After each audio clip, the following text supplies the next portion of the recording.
What do you think of the skills that people should start to develop in their 20s in general to make them better human beings, more potentially open to success financially, relationship, health-wise? What are 2 or 3 things that everyone should focus on in their 20s?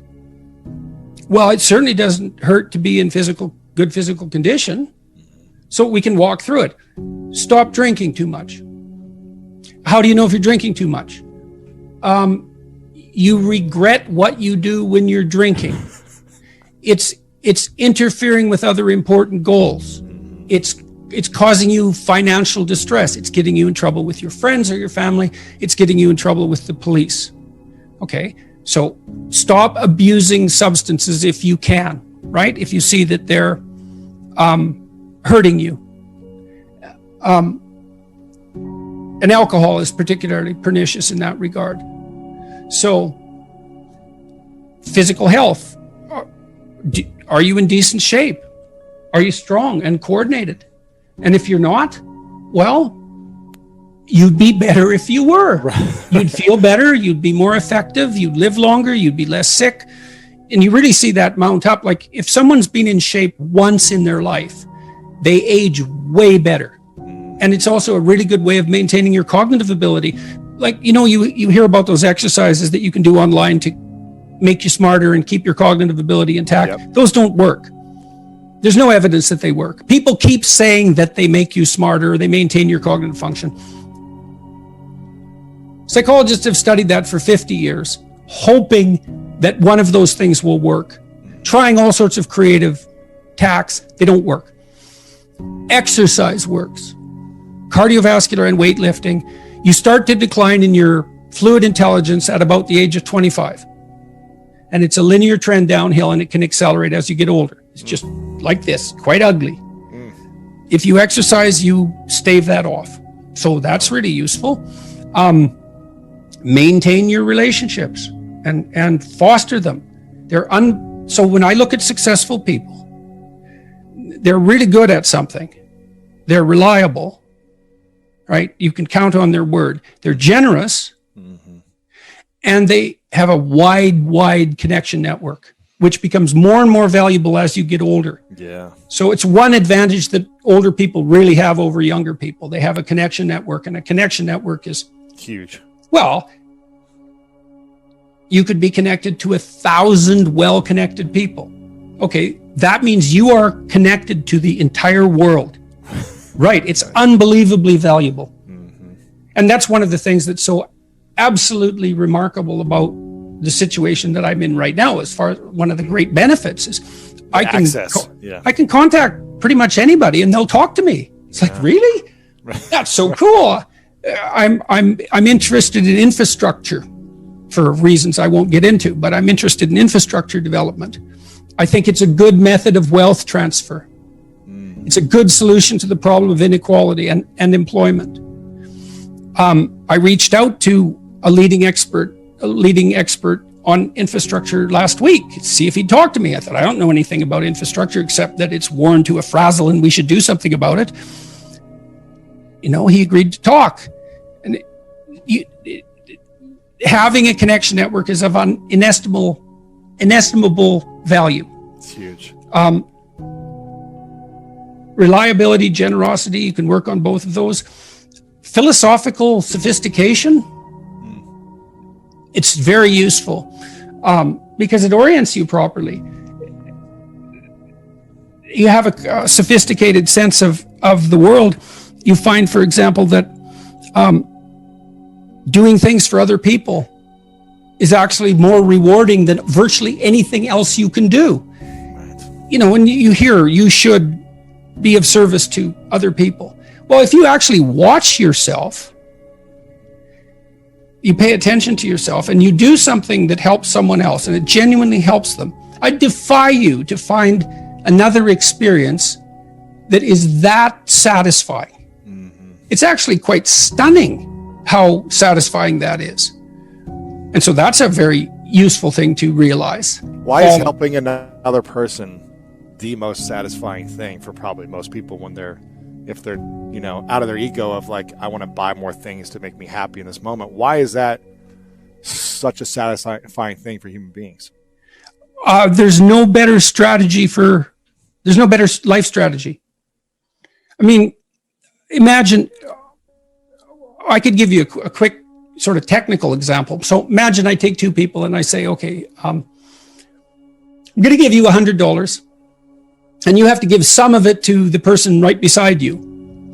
And they can either agree or disagree with the split, but if they disagree, you don't get anything.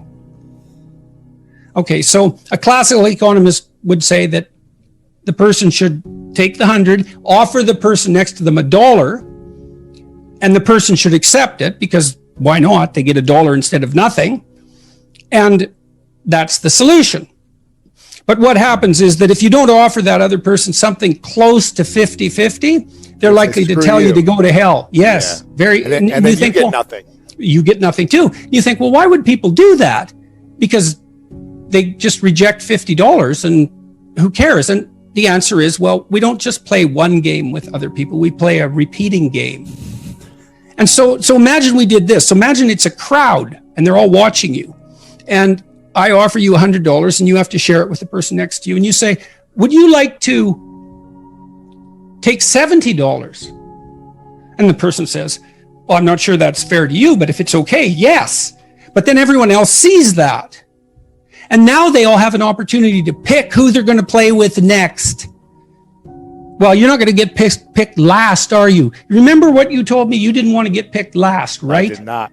Okay, so what you did was you turned yourself into an athlete. A machine. Okay. That was always going to get first. Okay, great. So, but imagine we expand that game. Yes.